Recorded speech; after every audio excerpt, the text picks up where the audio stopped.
U ovom zadatku poznato je da je dužina duži AB 9 cm, EC 4, BC 3, a potrebno izračunati dužinu duži DB, odnosno X.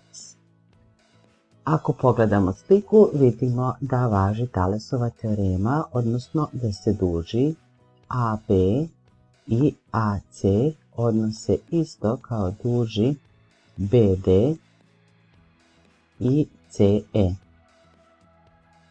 Hajde da pogledamo sliku i da zamenimo date podatke.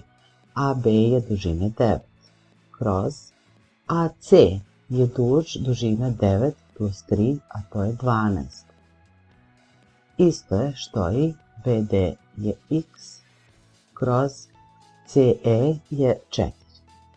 9 puta 4 je isto što i 12 puta X.